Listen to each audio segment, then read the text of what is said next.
Taste the Daily. கோவையில் ஸ்ரீ சக்தி மாரியம்மன் திருக்கோவிலில் நன்னீராட்டு பெருவிழா முன்னாள் அமைச்சர் SP வேலுமணி தலைமையில் விமர்சையாக நடைபெற்றது. சுகுணாபுரம் பகுதியில் திருக்குட நன்னீராட்டு பெருவிழா கடந்த 24ஆம் தேதி தொடங்கிய நிலையில் சிறப்பு யாகங்களுடன் சிறப்பு பூஜைகள் தொடர்ந்து நடைபெற்று வந்தது. இந்த நிலையில் முன்னாள் அமைச்சரும் அதிமுக தலைமை நிலைய செயலாளருமான SP வேலுமணி தலைமையிலும் நல்லறம் அறக்கட்டளையின் தலைவர் SP அன்பரசன் மற்றும் கல்வியாளர் SP செந்தில்குமார் முன்னிலையிலும் திருநெறிய திருக்குட நன்னீராட்டு பெருவிழா வெகு சீரோடும் சிறப்போடும் நடைபெற்றது.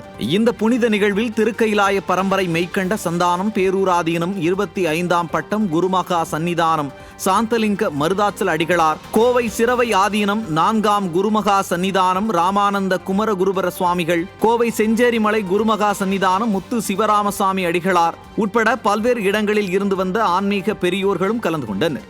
மேலும் சிறப்பு அழைப்பாளர்களாக சட்டமன்ற உறுப்பினர்கள் PRG அருண்குமார், அம்மன் K Arjunan, Pollachi Jayaraman, Damodaran, BP Kandasamy, Selvaraj, KR Jayaram ஆகியோரும் கலந்து கொண்டு சிறப்பித்தனர்.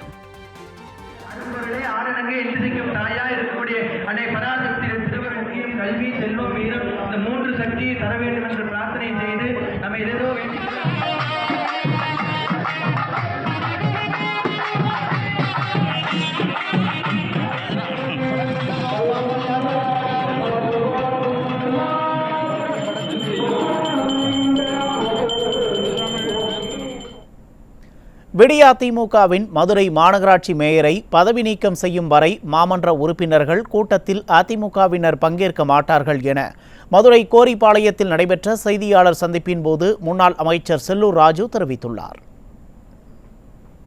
மேயர் தானே காரணம். இவங்க தான் நாங்க குற்றம் சாட்டினாங்க. இவங்களுடைய இதா தான் அவர் செய்யறாரு. எனவே அவங்ககிட்ட போய் அவங்க தலைமையில போய் நாங்க போய் என்ன மக்கள் பிரச்சனை எப்படி பேசுவது, பேசுறதுனால என்ன தீர்வு கிடைக்கும், மக்களுக்கு என்ன நன்மை கிடைக்கும்? மேலும் மேலும் ஊழல் தான் இங்க நடக்கும். இந்த ஊழலை கண்டடிக்கணும். இந்த ஊழல் நடக்கவே கூடாது. விருதுநகர் மாவட்டம் ஸ்ரீவில்லிபுத்தூர் அருகே மல்லி பகுதியில் கால்பந்து மற்றும் கிரிக்கெட் மைதானம் திறப்பு விழா நடைபெற்றது.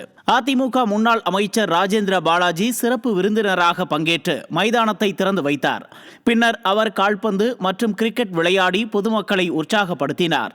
நிகழ்ச்சியில் சட்டமன்ற உறுப்பினர் மான்ராஜ், வடக்கு ஒன்றிய செயலாளர் குறிஞ்சி முருகன், மாவட்ட தகவல் தொழில்நுட்ப பிரிவு இணை செயலாளர் செந்தில்குமார், கழக நிர்வாகிகள் மற்றும் பொதுமக்கள் கலந்து கொண்டனர்.